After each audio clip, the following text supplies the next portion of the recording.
Welcome back to another one. What the freak is up, guys? Don't forget to like and subscribe.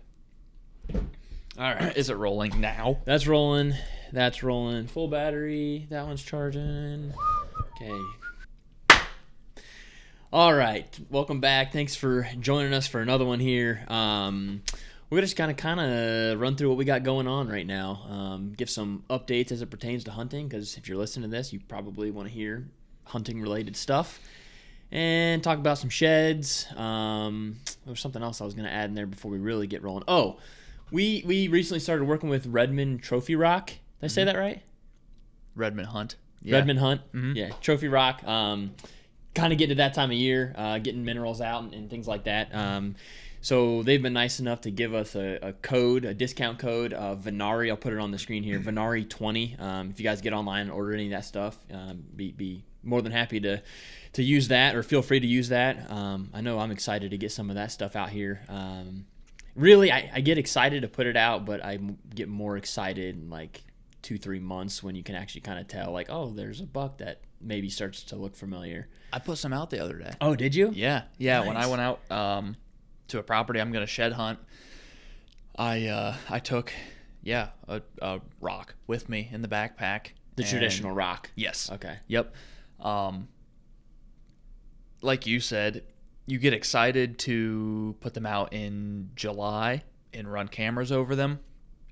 What I wanted to try to do with this, because I don't have a really well-established mineral site on this property, I figured, well, most of the deer have shed by now. I don't know what percentage, maybe 90% of bucks have shed.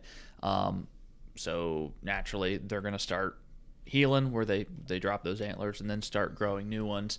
So I figured it couldn't hurt to have the minerals out there now, and then on top of that, I'm hoping that by starting to establish that site a little bit earlier, that come July, it's a site that they know where it's at, and that only enhances the pictures that I'm getting in July over the summertime. Which I know there's some back and forth about whether or not that type of stuff actually, like, enhances antler development or antler growth, but like you just said, it can't hurt. It's not like it's gonna make them go the other way. So whether or not it's gonna make a deer go from 160 to 165, probably not. Right. But it's not gonna hurt them either. My general conclusion I've come to on that topic is, I think Grant Woods described it the best I've ever heard. Yeah, I mean, a deer essentially has a glass ceiling, a max potential, whatever. And quite frankly, I don't think that. Yeah, you hear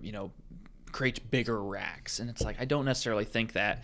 Now, if you can provide minerals that they are deficient in, they might be able to get closer to that glass ceiling. If the glass ceiling is 130, you're not ever going to exceed that no matter what you do. But it's like, if you can make them a little bit healthier, that might yield bigger antlers. You're not making the bigger antlers, you're making the deer healthier, which then allows them to send more, nutrients, energy, whatever you want, towards developing that new rack, taking some of the stress off the body that they'd otherwise be, sending those nutrients to just trying to maintain a healthy body and, be a healthy deer. So in layman's terms, the healthier they are, the more likely they are to meet their maximum potential, which could make them have a bigger rack. Yes, that's the way I look at it. Right, yeah. And quite frankly, I don't look at minerals, whatever, in that way, because I think I'd always be disappointed. I look at them as an opportunity to bring deer to a centralized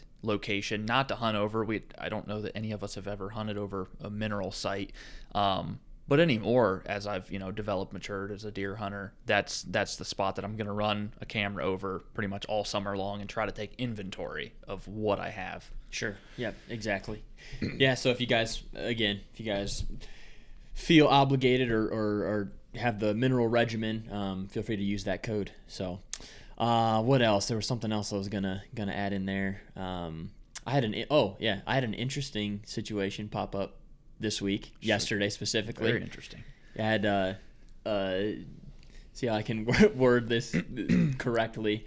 Somebody mistakenly thought I was on their trail camera, and kind of like rightfully so. It was a trail cam picture that looked of a gentleman that looked a lot like me. Was obviously not me, but found myself in a very odd situation pretty much for the entirety of Monday. And ended up kind of, developing a good relationship with the gentleman. And he caught the dude, which is kind of cool. That's the best part in my opinion. Yeah. It's amazing how like quick that stuff can come together. I mean, trail cam picture, put it on Facebook, caught the dude in like a 6-hour span. Yeah. I mean, I've dealt with at least 4 instances of trespassing in Southern Ohio. This is an area I have no ties, no family, no anything.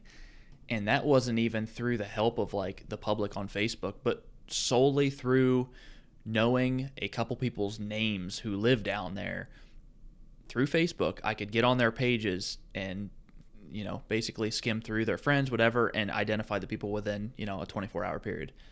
And, it's crazy. Yeah. Shed hunting, trespassing, deer hunting, trespassing. Yeah. All these different situations that, you can very quickly.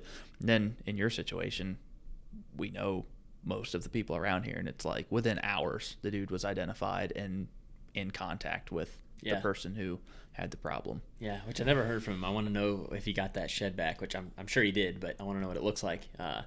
So yeah, pretty funny situation. I received a picture, folks basically saying, "Hey, is this you on my trail camera?" And it was not, obviously, but yeah, it turns out maybe have a half brother that I didn't know about. Or close, he literally had a mole in the exact spot that I do. That's terrifying, because had it been a better picture, if you still couldn't tell that it wasn't you and you could identify that mole, I'd be like, dude, Nick, just turn yourself in. Yeah, the creepy stuff. And that's what stinks. Like, without people knowing your character or whatever, it's like, I don't blame them and you don't blame them. You flat out said, like, I'd probably be in the same boat if I were that person getting the pictures. Like, hey, this kind of looks like you. Well, and what I had kind of, talked to him about is like, especially anymore, you spend all this money on land. I don't care how many acres it is. You invest this hard-earned money and time and whatever into your land, and then you just have somebody else out there reaping the benefits. I mean, the guy had a nice deer antler in his hand in the picture. It's like, that stings. That sucks. It does, yeah. Like, he's not paying the mortgage, and he's out there finding sheds on your ground. That's kind of a pressure point. Yeah. What I go back to, though, is like, the whole, I don't know if you want to call it prosecution or whatever, following through with some sort of punishment is like, as that type of person, which I wouldn't know, but like, if you're that type of person and you know with some level of confidence that the only punishment you're going to face is worst case scenario, you get busted. And more than likely, you're probably not going to get caught. Worst case scenario, you get caught, that you're just going to be asked to turn in, the antler. It's like, that's a pretty minimal risk. People do make mistakes. There's people that, I'm sure I've done something wrong. Whether, not necessarily trespassing, but I'm sure I've done something that maybe was questionable at some point in my life on accident, that had I been busted in that moment, if somebody approached it with that mentality of like, no, screw you, you knew what you were doing, and I genuinely didn't, yeah, it would suck to not get some grace there. But like, the dude turned off the camera, correct? Yeah. Yeah, he knew what he was doing. If you were, which is, I don't fully understand the thinking there. What I mean, it's a cell cam. It took your picture. Yeah, exactly. Well, even if it wasn't a cell cam, it probably still took your picture. He walked in front of it and then he turned it off. Yeah, I guess so what is turning it off to steal the card at the minimum. Yeah, so it's like, yeah, you give him some grace. Okay, he said he didn't know where he was or whatever the story ends up being. It's like, okay, you didn't know where you were. You thought you were allowed to be there. Whatever. You turned off the camera. You knew it wasn't your camera. Yeah. That's what somebody had said on the Facebook post, was like, well, maybe it's a misunderstanding, because I think he had mentioned in the post somewhere maybe that he had recently bought the land or was new out there, whatever. And somebody had said, maybe it was just a misunderstanding. Maybe he had permission. And then somebody was like, shutting off the camera is not a misunderstanding. It's not. No, it's pretty blatant. Yeah, pretty egregious. Yeah, I don't know. And then you get people that, don't necessarily know us or know our character, or people that think they do, and it's like, oh yeah, it's that Nick Miller guy, which you very quickly kind of were put up on the chopping block, and you were like, dude, I'm about to get ragged for this. Well, yeah, it's, I mean, anybody can just put it on Facebook, especially like, I try to put my shoe or my feet in other people's shoes, like in the situation, you're heated, you're pissed off, you're probably maybe not thinking things through. Like, I don't blame somebody for I'm pretty sure it's that guy. I'm putting it on Facebook.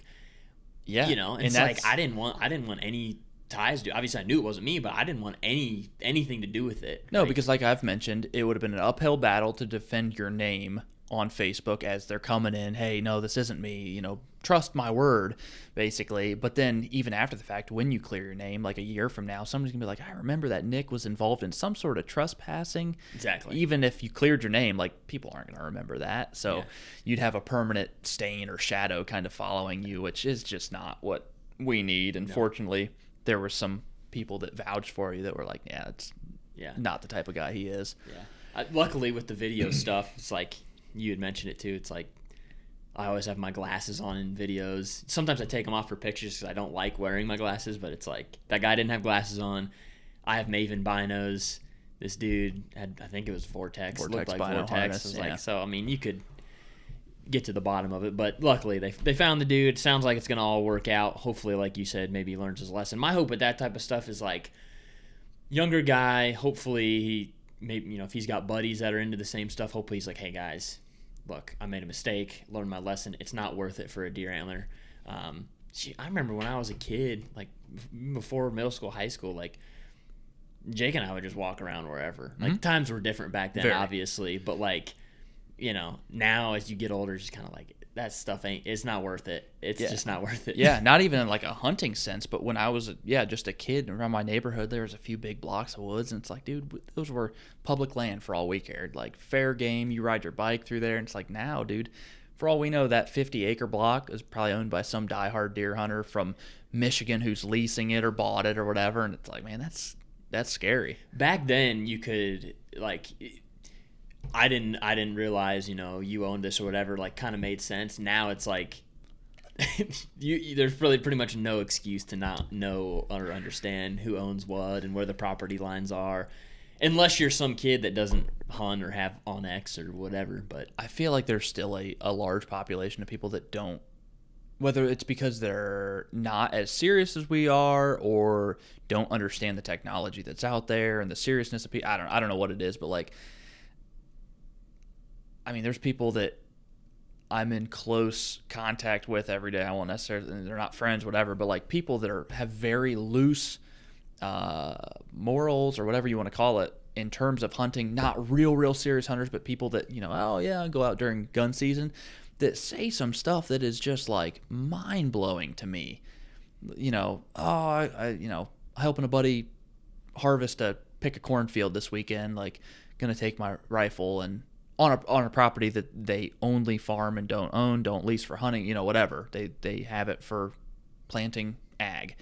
And I'm going to take my rifle and see if I jump anything up and shoot it. It's like, that happens a lot. Like, ran over on the neighbors, and I'm not going to ask them for, permission to go recover my deed. Just like the stuff that seems, apparently very minuscule to them, but like to me is like, dude, do you not get it? Like, do I just see it differently? Do you not understand the weight of what you're doing? Do you see it as not having an impact on other people? Like, I don't know what it is, but like, I would say it is most common in like the people that aren't super serious as we are, but like just don't get it. Yeah, because the whole like care for the resource and stuff isn't even on their radar with those types of people, and it probably always goes back to, as cliche as it is, like how you're raised or certain decisions you had throughout your life that we talked about earlier, put you in a point. It's just like that type of stuff. I feel like sheltered in a way, like it's just unfathomable to me because like you didn't see that growing up, but maybe they did, and it doesn't bother me when well, it does. It bothers me, but like it doesn't bother me as much when it's a 56-year-old dude talking about it and they're 10 years from being aged out of the sport and whatever, and it's like that's how you grew up. You just walked on other people's land, hunted wherever, but you're about to be gone, and this is a new generation that does things right. What bothers me is the 45-year-old guy who's got a 15-year-old son who's wanting to get into hunting or is getting into hunting that's saying these things. It's like, oh, dude, screw that. We're pushing deer off of so-and-so's property and nothing. It's like the way you're raised is going to be what you see as normal. It's the same reason why we have 8-year-olds thinking they're, dudes that are thinking they're chicks and all this stuff. Like if you're raised that way, whatever it is, there's African tribes that think it's normal to, stretch your mouth and all these crazy things, but to them, that's life. Yeah. So that's what stinks, because it's like that kid's going to be the next generation behind us that, is then teaching the next generations. Like that's a slippery slope that very quickly becomes problematic for a whole neighborhood. Yep. It goes even beyond your own kids too that could be influenced, because like with social media, I see there's like I need to delete TikTok, but there's like a trend on TikTok, and it's got like, I forget the song that's played, but it's got people like, running and like jumping over a fence, and the caption's basically like, when he gobbles on the other side of the fence or whatever, and it's like, yeah, it's a joke, but like those people that are joking about it probably actually do it. And then you have these young kids on TikTok figuring out how to turkey hunt, whatever, and they're probably just like, oh, that's cool. That's normal. That's whatever. You jump the fence, and if the game warden, then there's all the jokes about the game wardens and, whoa, Mr. Green Jeans or whatever. It's like, in a joking sense, I can take a joke and be like, ha ha. But it's like the people that are posting that stuff probably aren't kidding as much as I wish they were. Yeah, it's frustrating. And where I learned my lesson was one of the biggest deer I've ever seen in the wild was on like just over the fence on a neighboring property, and it was youth gun season, totally in range. And I was like kind of pulling my gun up, and Dad was like, "What are you doing?" And I was like, "I'm getting ready, whatever." He's like, "Not unless he crosses that fence." Mm-hmm. And I was just like vividly, it's one of those like, what do they call them, core memories? Yeah. Where I was like, oh wow. And he, like, the whole ride home was this like talk about like, you'd never be proud of that. You'll look at it on your wall the rest of your life, and like you'll be like, I didn't do that the way it was supposed to be done. Mm-hmm. And like that stuck with me forever. And it very easily could have went the other way. If you just absolutely like, be a huge buck for him, whatever. It's right there at 40 yards. It's a foot over the fence. It's a foot over the fence. Maybe the property lines are off and they actually own that. I probably have done that the rest of my life. Yeah, you grew up with a very by the book, which is great, because that molded you into what you are. I had much less influence or mentorship in hunting. It was very much so self-driven, and for whatever reason, like that was just, I held myself to that standard. I don't know why. Maybe there was some influence from people that I don't recall, but like probably in the 10%. Yeah, but I ran into a very similar situation. Probably 2016, 2017, had a deer during bow season coming right up the fence line. It was on the neighbors, probably a couple feet, and it would have been my best buck with a bow at that point, best deer period at that point, and let it walk. And I think what has continued to mold me is like the satisfaction of being like, yeah, I could have killed my best deer, but I didn't because I did something right. It's like you have to derive some sort of satisfaction from yourself out of that. Otherwise, it probably isn't worth it, because nobody's going to pat you on the back because there's no one around to watch you. So it's like, I don't know why. Like I guess it's discipline, maybe. Like you feel discipline, and it's hard, but it's a rewarding thing. Mm-hmm. But like being as serious as I am now, I do feel some sort of responsibility when I'm in conversations with people like I was previously mentioning that are the opposite of what your dad had taught you.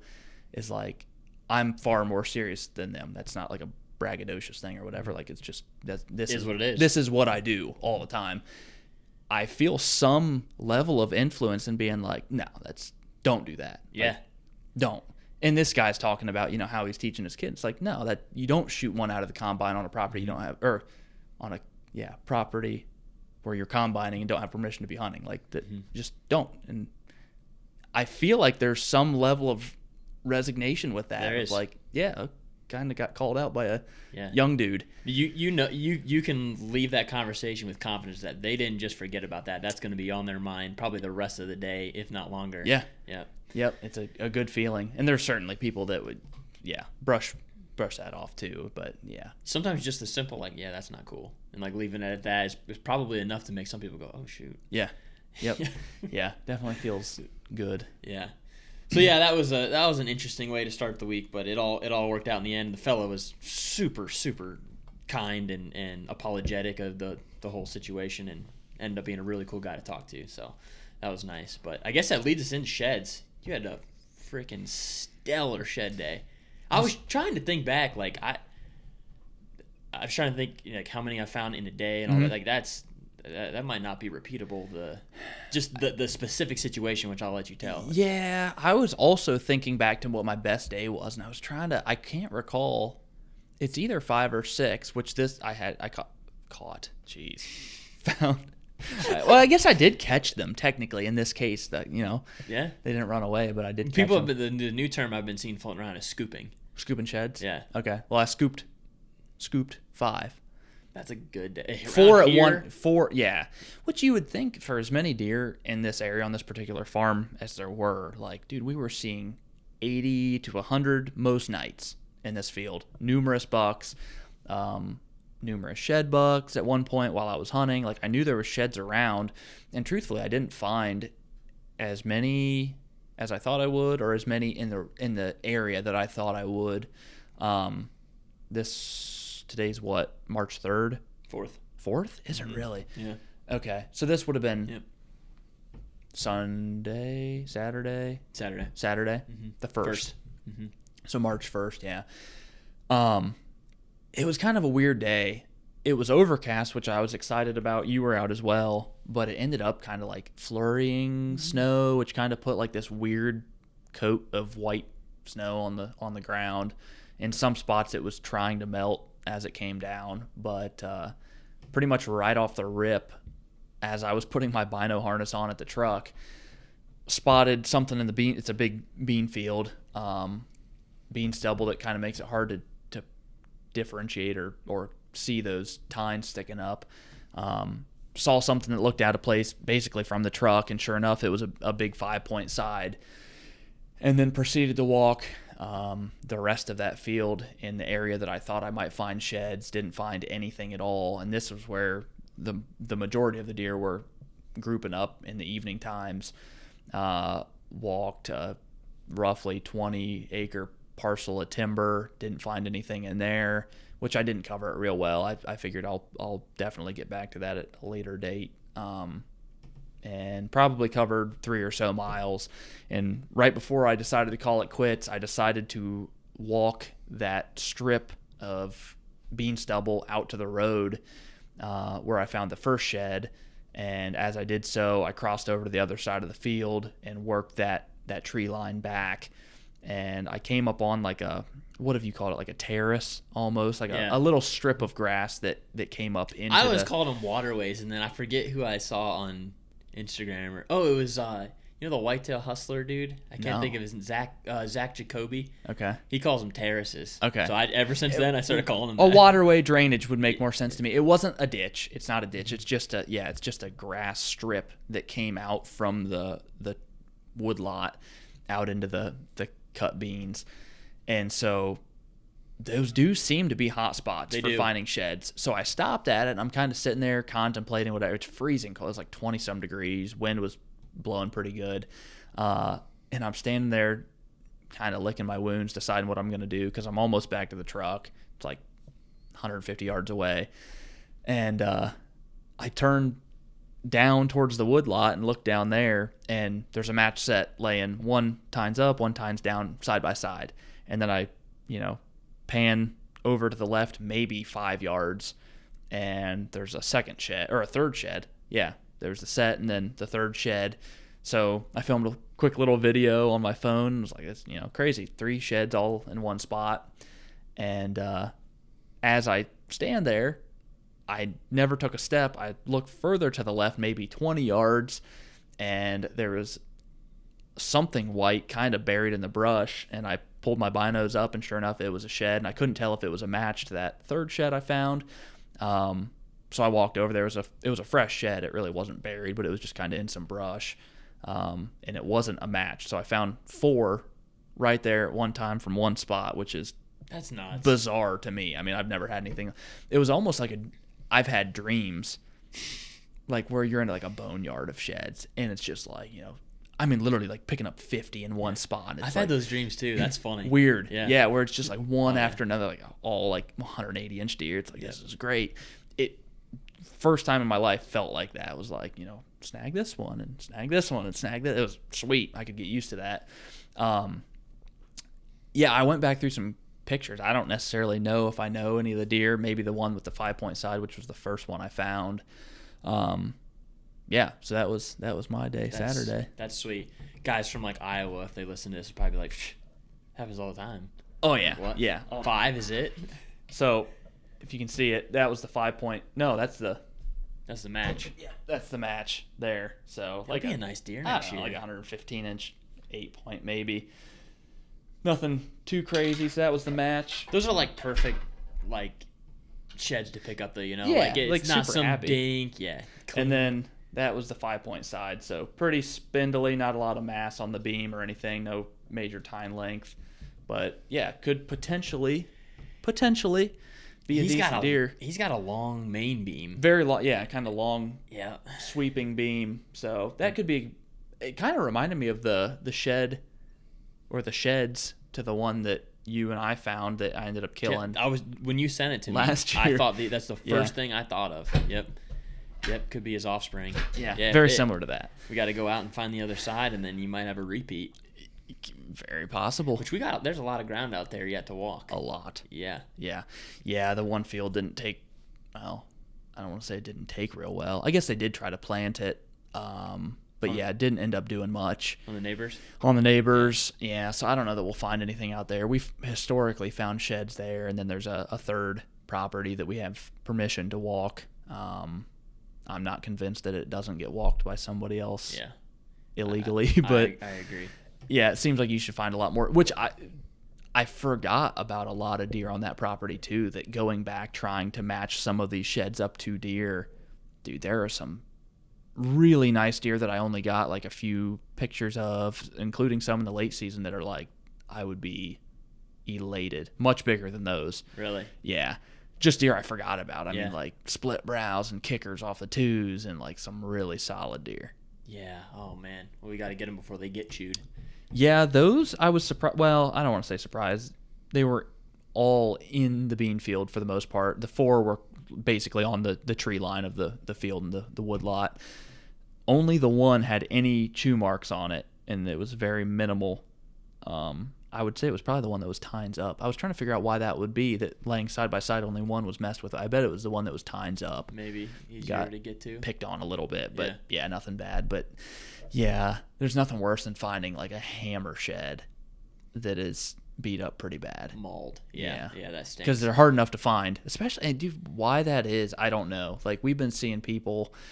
Well, I was just going to say, it seems like shed hunting is like at its peak of like popularity. It is like a thing now. Yeah. What are people calling it? National Trespasser season and stuff. I feel like there definitely is some truth to that. Like, I don't know if it seems hunting on other people's property seems too egregious or too malicious or whatever. So people tend to stay away from doing that. But shed hunting, it's just like, I'm just walking. Like, I mean, I've heard of guys like taking dog leashes and stuff. Like, oh man. Yeah. It seems like an easier opportunity to trespass and hope you don't get caught. They know a lot of people don't have cameras in the woods or have pulled their cameras. And yeah, it's harmless. I'm just walking, like picking up deer antlers. I mean, yeah, to me that's no excuse. But it, like you said, it seems to be like at its peak in popularity. Like everybody's doing it. It's huge. Yeah, it's huge. Yeah. Which I attribute all to, and it's very hypocritical of me to say, but like I've been thinking about this a lot the last couple of days. It's like, man, social media and hunting and everything that surrounds it, I just don't know if that was ever supposed to mix. Like it's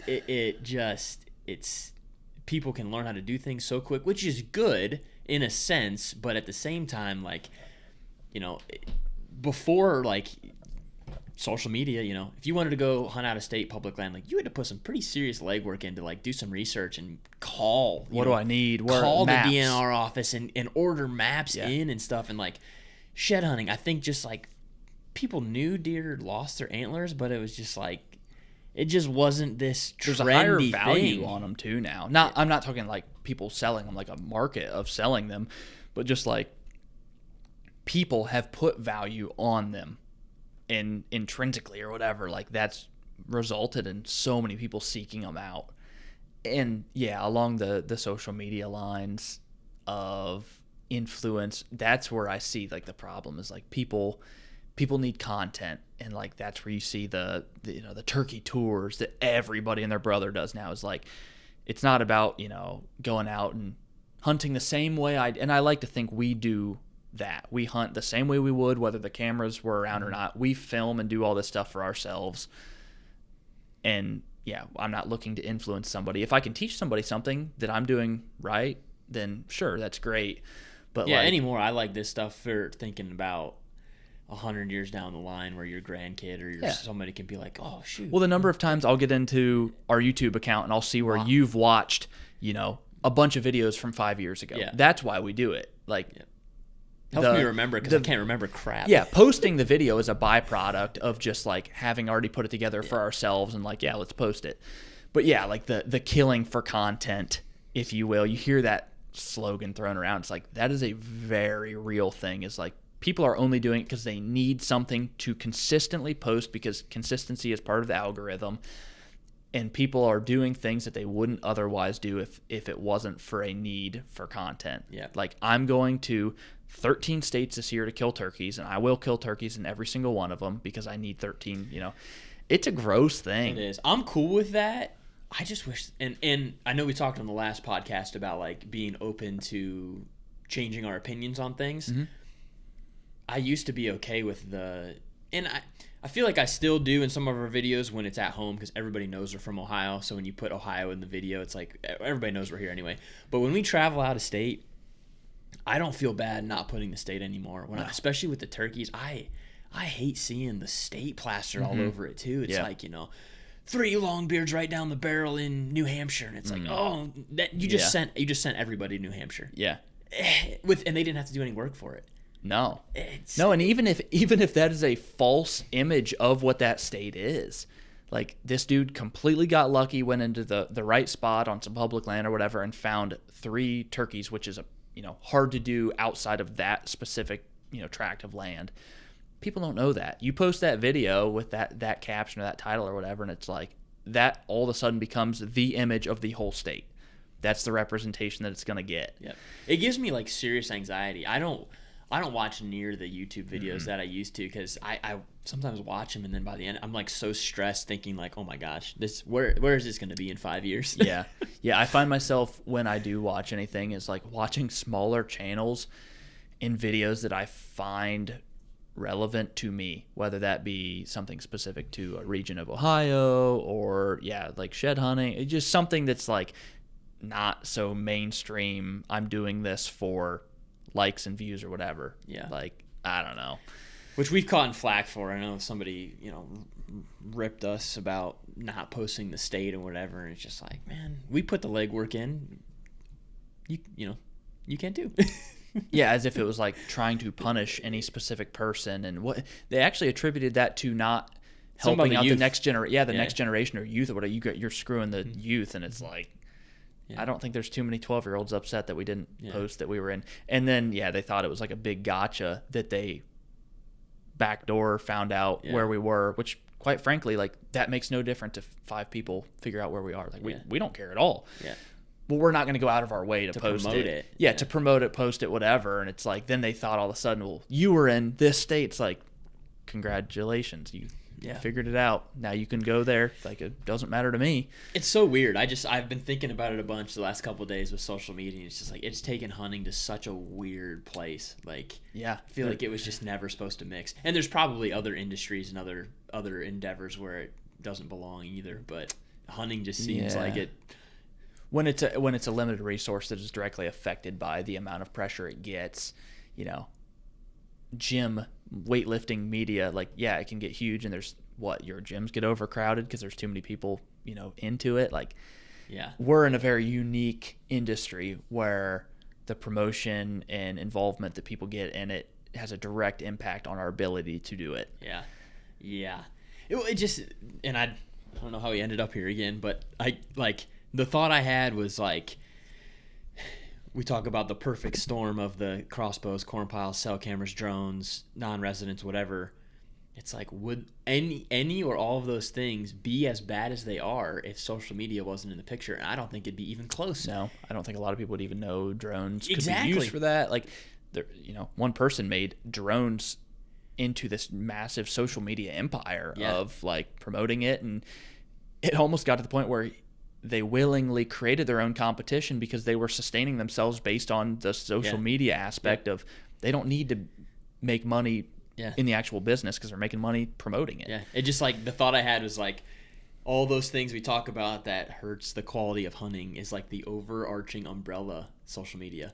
It could be. It maybe not, but it just seems like that's not great for it, which I know is hypocritical because we love the filming and all that stuff. But yeah, I think there's a way to maybe do it that's not as gaslighting. Yeah, maybe it comes out our motives behind why we do what we do versus some others. There's a lot of people that do it for the same reasons we do. Like, there's some great ones out very there. genuine, it's my way of expressing how I feel about hunting, or it's my way of being able to look back or whatever. But then there's a separate crowd of like they see an opportunity to it's like fame or something, or ego, be an influencer, acquire fame or an ego, or simply a female that sees an easy opportunity to have a career and make money. And anytime I see highlights from like the NWTF Expo or like that stuff, I see some of the female presence, and I don't know that intentions are it's right. It's not the only only the females that do it. No, it's not. But yes, there's certainly some people that are given platforms to speak and create content at that convention that clearly know nothing and are simply used as an object to promote products and have discussions and create content for social media. And that is hard to watch because when I first started following NWTF convention 10 years ago, it was just a bunch of good old boy turkey hunters that loved turkeys. And now there's still that group of people, but then there's also this separate group of people that don't necessarily love turkeys for the actual animal that they are, but love turkeys because it's an opportunity for videos, and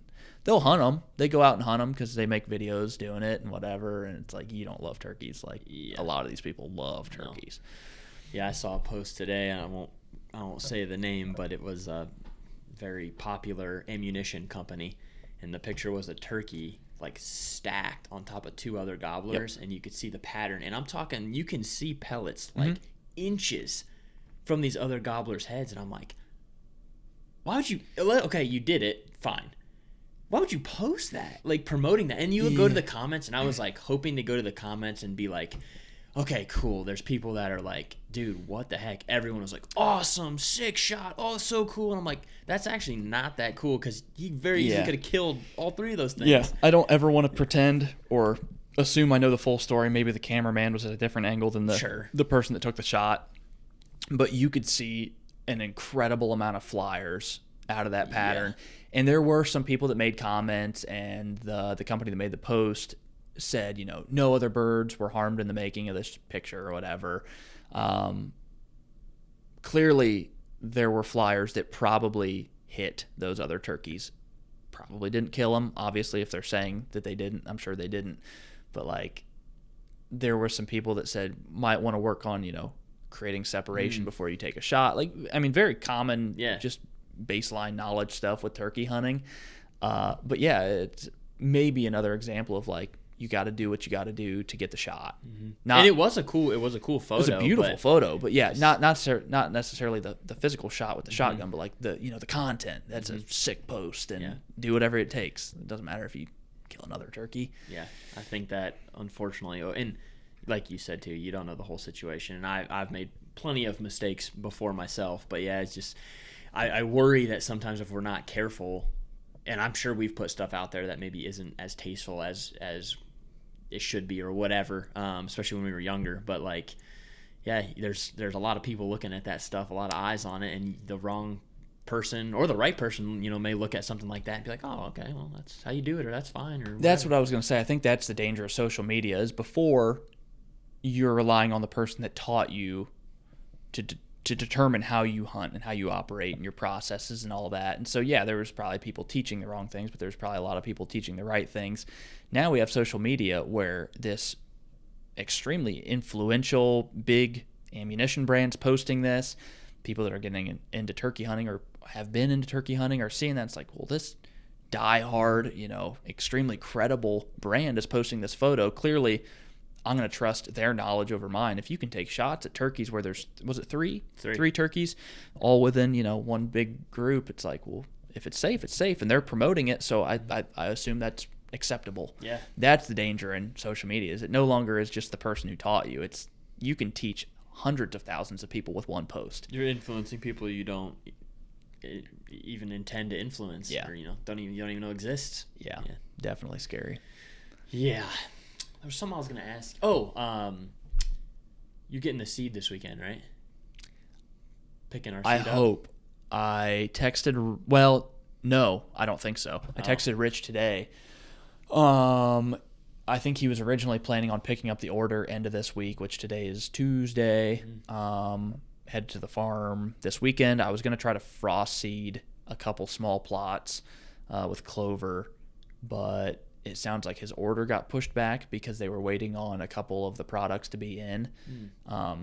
So I don't think I'm picking up our whole order. He may have some leftover clover that I might pick up just to get those, because it's only like a half acre total that I was trying to get to. Well, I was just thinking, like, time frame wise, I can't believe it's already March. You kind of want to do it in March, right? Like, yeah. Is there a like, oh shoot, this is too late time period? This year there's been a lot of discussion around like frost seeding too early. A lot of emphasis put on that. As in don't? Yes. Yeah. Because what can happen is we always get the fall summer or whatever, fall spring, where we get that warm up, which today was 60 right now, 5 degrees, whatever. Yeah. And then it's going to cool off over the next couple days. But then next week, even Tuesday and Wednesday are both like 70. Yep. Yeah. A lot of people talking, reputable seed people, food plot people talking about not wanting to do it too early. It's easy to get eager. Everybody gets excited. Oh, food plot, spring, sheds, turkeys, whatever. Like, let's get it done. Typically being proactive is a good thing. However, if you get that false warm up, you can germinate your seed. And then if you get too hard of a frost after that, it can withstand some frost, and it suggests, that's the whole point of frost seeding, is to get some freeze and thaw. But if you get too hard of a frost, then you kill off your whole thing. So you get some germination, get excited, whatever, and then you don't understand why. Yeah, you don't understand why you didn't end up with a successful plot. So I think the consensus of most of what I've seen this year is like when you have like a week or two of freezing and thawing left, which we're still getting frosts. We'll have freezing and thawing in April. We get snow in April sometimes. So like a lot of people are talking like, for our region, like late March. Oh, okay. All right. I don't feel as pressed then. No. I was like, with this weather, I guess it tricked me. I was kind of like, man, I feel like I need to be doing this. It does. Yeah. And the other thing is, like, you don't want to get behind some of those weeds germinating too. So it's like there is some incentive to get out there, because it's like if we do get, a string of days that are in the 60s, it's like, man, those things are going to start to come out of dormancy and sprout and whatever. And it's like then all of a sudden frost seeding isn't a blank seed bed. You've got weeds that you're probably not going to catch up and I don't want my indestructible turnips bolting again. Like, so I want to frost seed like whenever is best. So. Yeah. I'm hoping to get that soon. Ideally I still get to some of them this weekend. If he can get me clover, I'll at least try to get clover. Yeah, but, cool. Yep, that's my game plan, is do a little shed hunting and frost seed a couple plots. Heck yeah. I know the days have been getting long enough now where it's like get off work and it's like, man, I could probably sneak out for a quick shed hunt, or probably sneak out and do this or that. Yeah, which I didn't realize until today. Somebody said Sunday is the time change. Yeah. Which is crazy, because that means next week I'm going to get off work, 4:30 or whatever. A couple hours. You're going to have till 7:30, because right now it's staying light till 6:30. Yeah, I guess you're so right. 7:30, you're going to have like 3 hours. Oh, I love this time of year. Yeah. I feel like I go from like depression. Seriously. Yeah. Like during the winter, it's just like, oh, this sucks. Yeah. And then you just feel like you're just injected full of life again. Yeah. There's so much fun on the horizon. There's some influence to weather and sunlight and daylight, and absolutely. I get why people go to Florida. Yeah. Yeah. I wouldn't want to. They don't I have, get do it. they probably don't have real big sheds in Florida. Not that I find big sheds, but they probably don't have big ones to find. No, I doubt it. that might be a story for another time. My experience in Florida with Corey and our Yeah, that'd be a hunt. good story. Yeah, absolutely. That was something. I'd like to get Corey here to be put on the spot and talk about that. Yeah, for another day and another time. We did just wrap up getting some of our out-of-state plans potentially ironed out, pending we draw, which I feel pretty good. confident. We drew with 1 point last time we went. We have 3. In this past fall, so that was two falls ago. This past fall, we elected. I didn't apply. I didn't either. I should have because okay. I had yeah, the you had a point that you let go, which yeah. sucks. I didn't want to go by myself. Yeah, so you lost your point. But then this fall, we were able to buy a point, and then, which generally, you can draw with a point. And then we just applied tonight, purchased a point at the time of applying. So we'll go in with 2, which really should be like a given. Yeah. Ideally. Yeah. And that would be for a combo, mule deer, whitetail, either or. Yeah. Well, yeah. Yeah. Not either or, but only one or the other. Yeah, only one or the other. And I think only bucks, which we wouldn't go out there to. No, I'm not sure. Doe anyway, but which that would be time up to be like a second week in November type of hunt, or later. We first year I went with Corey. We went. Was it after late? Thanksgiving? Yeah. After Thanksgiving? I believe so. Really? Yeah, I'll have to double check that, but it was definitely later than we went 2 years ago. We went end of October, early November, and it just seemed like they weren't quite doing what you want them to do yet. And I don't know if that they were almost on like patterns. Like that group that you killed out of, like they were kind of doing the same thing. I don't know if that created the illusion that there weren't many out there, because it didn't feel like there were any out there. It was bleak. The guide we talked to at that one store had said we were a week too early. Yep. He said next week is when it should start to get good, and that's when you start seeing deer. And Corey guided.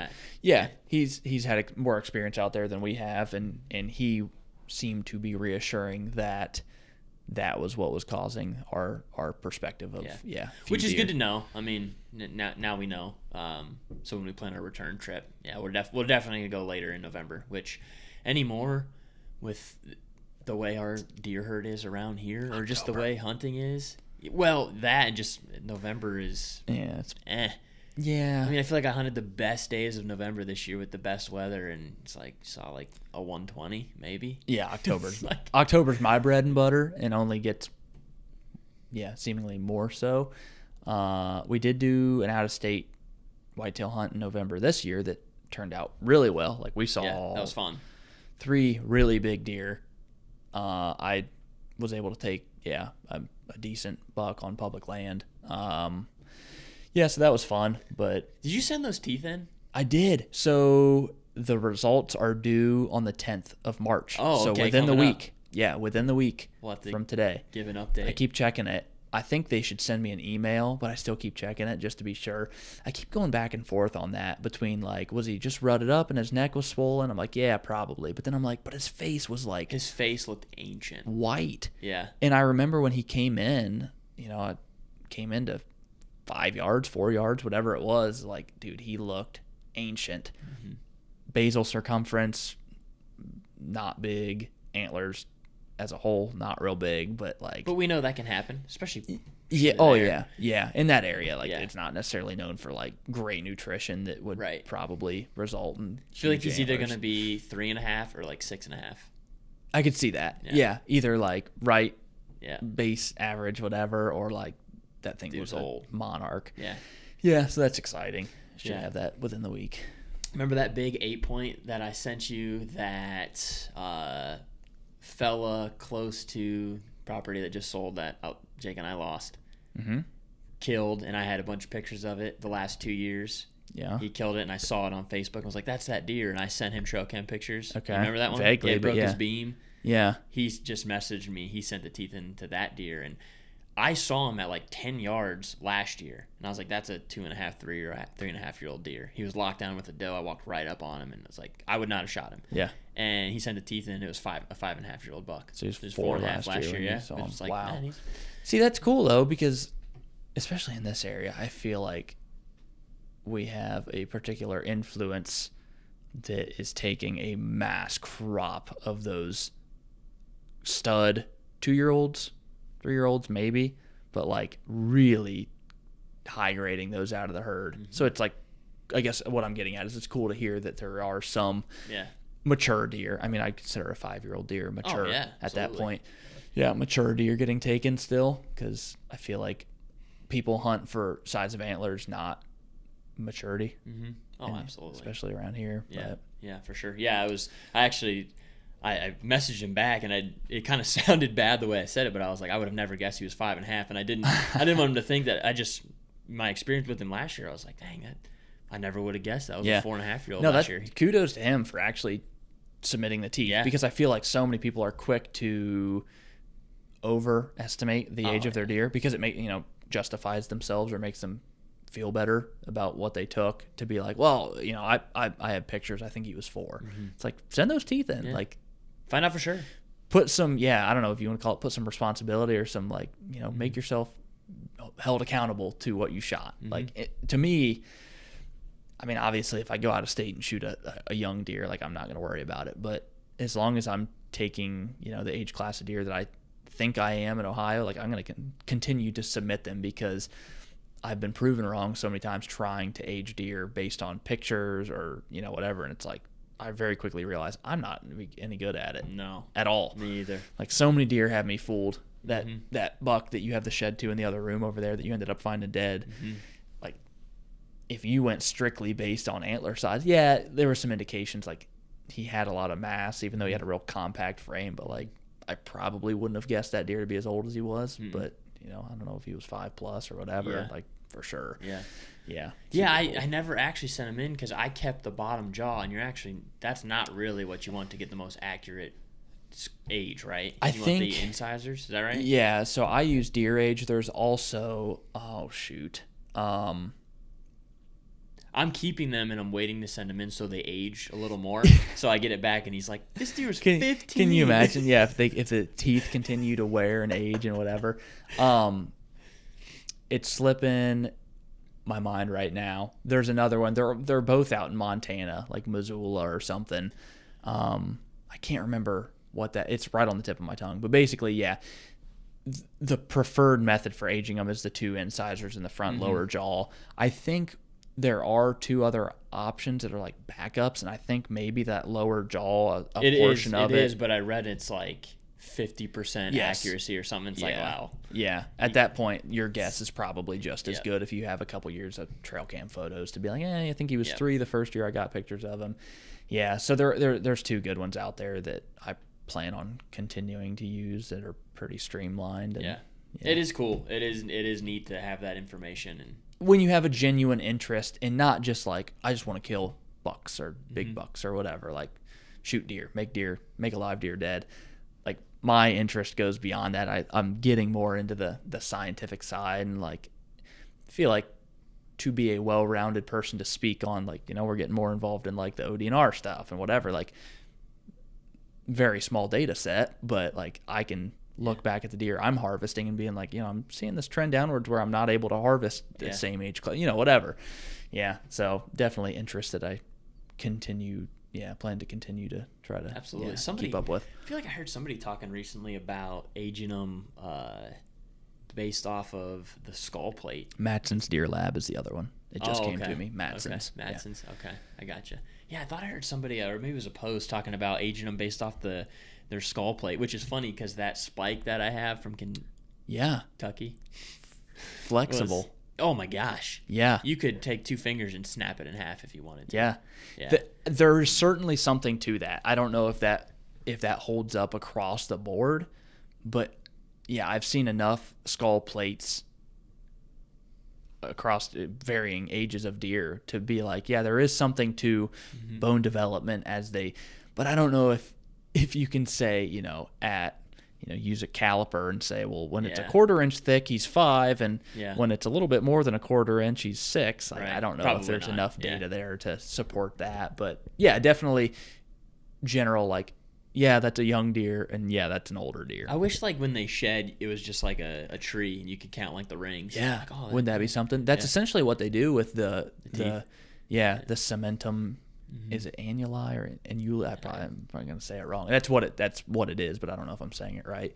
But yeah, they're counting basically the deposits in the rings or whatever to age it. And there can still be some variability. Like you can, with deer age, you can request a second opinion. If you think, like, I don't know if you guys got that right, you can request them to look at it again. Gotcha. Yep. Interesting. That's cool. Yep.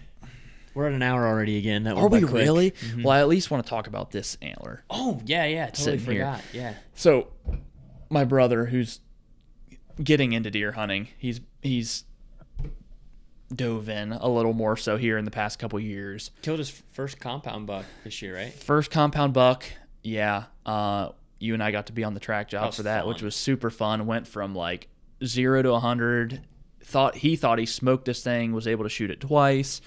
Thought he, drilled it basically both times. We get out there, can't find an arrow, can't find the impact site. We were able to determine based on which really helped, the known yardage that he shot at, to be like, we're standing in the wrong spot.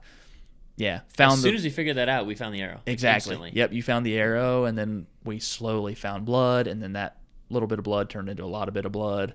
And then next thing you know, this thing was dead in the thickest, gnarliest spot you would ever think of. I hate to do this. I hate to do it, but hearing you just describe that about the known yardage and all that stuff and how that helped, people are totally missing the boat on that whole experience, because a lot of people just would have said, drone. Yep. Hey, I hit one. I think I hit he's right one. there. Yeah, he's 300 yards away. There he is. Yeah. Or it really wasn't. Yeah. It wasn't 300 yards, but yeah. That was actually that was like for Evan being a newer hunter, that was impressive that he knew that or had the had the ability to have that conscious thought of I need to know how far he was, whatever, because that really helped.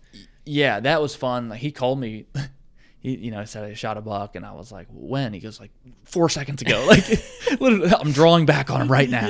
Is what it felt like. And so immediately, while it's fresh, I started hammering him with all the questions, because until you've been through it enough times and gotten those repetitions, you don't know to think of, what did it sound like? Where was your first initial, gut feeling of where it hit? What did he do? How did he react? All those different things. Don't go look at the arrow. Don't pull your set. Just get out of there. We're going to give him time, whatever. We were able to talk through some of that stuff, and fortunately he had ranged the deer prior to, I think, the second shot, and it was cool for us to go out there and then be like, okay, we're not in the right spot, because ranging back to your tree isn't 45 yards, which was the second shot, not the first shot. So then, as soon as we got that piece of information figured out, boom, there's the arrow, and then we got on blood. Super, super cool. So long story short, he's getting into it. That was all after a whole dilemma trying to hunt public that was super discouraging, and just another example of the issue that we're facing here in Ohio, and I'm sure other places across the country, but just very discouraged, ready to give up. And was fortunate to get an opportunity. So he doesn't make it out a ton, but he went out yesterday and found this arrow, I'm stuck on arrows now. This shed, dang, which is just a hammer. Yeah, I mean, bladed all the way out the main beam. Kind of got this it's chewed up, but turkey foot brow tine. What do we say? Almost a 12-inch 2, and then I don't know what the 3 was. 10.5-inch 3. What'd you score this thing at? Is it 68 and some change, I think? Yeah. 65 and some change. We multiplied it by 2 and gave it an 18-inch spread, and it was a 150-inch 8-point, which... John. Freaking stud. Yeah. He didn't really realize what it was. He sent me a Snapchat, and just based on, characteristics that a young, small, immature deer wouldn't have, I was able to tell that was a big antler. He didn't really think so. He took it home, and then once he got home and put it up against the buck that he ended up killing this year, he was like, yeah, it's a big antler. Now that I saw where the as it lay picture, where it was sitting and stuff, I feel like that thing is old. Yeah. I don't know. And I'm really tossed around about the whole environment of where it sat, because I found 2 sheds in this spot too. It's just a very, very nasty, thick, overgrown, no mature tree area, 0 mature trees, which is what I attribute to it not being chewed up by squirrels is because squirrels straight up don't live here, just mice, which is probably what chewed the brow tine up there a little bit. But I keep going back and forth, like, would it be more likely to decay where it doesn't ever get sun and it just sits in this kind of moist, nasty environment, like a greenhouse almost? Or would it be more preserved? But I think that's a good point. Like, they're super mossy. Everyone we found, including that one, which he's cleaned up a little bit, was like super mossy and isn't directly in the sun. I think the sun would bleach it out and dry it up and make it real porous and probably crack it. It's really not beat up like that. It wasn't bleached. It was covered in green moss, and it's not real cracked. The backside of the antler, I almost said arrow again. Backside of the antler is like pretty fresh looking, like preserved really well. Kind of has that glossy look to it. Yeah, maybe it's only a couple years old. I don't think so. No? I think I'm more leaning towards now that cover protects it, and almost preserves it. Yeah. And he made a good point, like where he found his, where I found one of mine, not the first one, were in areas that were probably not nearly as overgrown just a few years ago, but now are so thick and nasty that when we found these sheds, like hands and knees type stuff, like deer are not in that, which leads me to believe that they were dropped there years ago. Yeah. When the cover was a little less dense and they could get through there. That makes it even cooler if it's, Yeah. Yeah, as much as I'd like to think that was, a deer that bit, dropped this year and we get to hunt next year, because I would love to know. That's what I was trying to convey to him as like my thought process. And last night I was texting him. I'm like, you can't help but wonder if he grew the next year, did he live? What did he do? Did he end up getting killed? Like, where did he live? How big was he after he was a 150? Like, I want to know everything. Those questions drive me mad. Yeah. The other thing could be is I saw, who posted it? I saw somebody post a picture of a trail cam picture of a coyote with a decent antler in its mouth. Mm-hmm. Thought, like, you could walk somewhere, not find anything, and that could very easily happen. And they chew on it for a while or take it around and then drop it somewhere. And then I have an example of that. So I was going to talk about if I ever do the same video you did with talking about some of your favorite sheds. It's one of my biggest sheds, one of my favorite sheds. It's a shed that I ended up killing the deer. It was that big 8-point that I killed down south. Yeah. It was on an ATV trail when I found it, but we walked this thing all the time. Oh, I do remember this. And it was from it was the year before. And you found him, right? You'd already killed him and then you found it? No? I don't believe so. Oh, okay. No, I think it was the fall that I killed him that we found it. So it was the antler from the year before, and now it's October of the next fall. Yeah. And we were walking in to hunt, and here's this massive antler. It's got like a 13-inch G2, like gigantic G2, sitting in the tire track to the side-by-side trail that we walk 100 times. So we walk it during, obviously, shed season, turkey season. Summertime, we're driving more so, not as much walking, but driving the side-by-side through there, hunt it during the fall, and then we find it smack in the middle. So it's whether it was a coyote or I don't know what else would ever do that, but like, it happens. Yeah, that's cool. That's cool to think about. Yeah. Just when you think, I've already walked all this. You never know. I want to walk it again. Yeah, you never know. And I've walked past this exact antler countless times. Yeah, that's wild. Yep. You have to show me where that was at. Mm-hmm. There's a lot of coyotes in there too, so it's not out of the realm of possibilities. Yeah, I was thinking this weekend when I was walking, because the timber I was in was just 360 degrees surrounded by cut corn and like big cornfields, and I just thought, man, so many of those things get just turned under. Because I found that one this year, which it was a bean field this year, but it means it would have been buried corn last year, buried. Yeah, and I'm like, that just has to happen at an insanely high rate. And then you found those 5 in a field, right? 5, yeah. Like, let's just say you didn't shed hunt. Right. Every one of those was getting turned under. Yeah. I think you can use that as like some incentive to get permission. Oh, yeah. Because that's what, and the landowner doesn't farm it, but I told him, I was like, let's see if I can save a few tractor tires today. Like, I'm sure they're expensive. He kind of laughed and was like, yeah, I know the farmer said he's hit a few. Yeah. It's like, I mean, when you're running that big of equipment yeah, more than likely your tires are less likely to hit them than your disc Yeah. or whatever, but it's like it still happens, and those things are not cheap. Yeah. Oh yeah. So just think how many are like buried, just like yeah, a couple feet underground or whatever. Just you'll never find. Yeah, I would hate to know how many. Well, I think that'll about wrap it up. We appreciate you guys watching again. Know we mentioned on the last one we're just gonna kind of crank these out when we can. Know we've been kind of inconsistent with them in the past, so we're not gonna set a specific date or anything. But if you guys are checking them out, we appreciate the view, and good luck out there if you're scooping. Right? We said scooping was the word? Scooping sheds. Yeah, I'd say we just plan on bringing more of these as we feel we have enough. Yeah. Topics to talk about. We always have conversations like this anyway, and half the time we're like, we should have just recorded that. If we could just take this with us, like when we jump in the truck to go shed hunt, like drive 30 minutes down the road, like from point A to point B needs to be a discussion. Maybe we'll figure out a way to do that in the future. Yeah. But so we thank you guys for joining us, and we'll see you next time.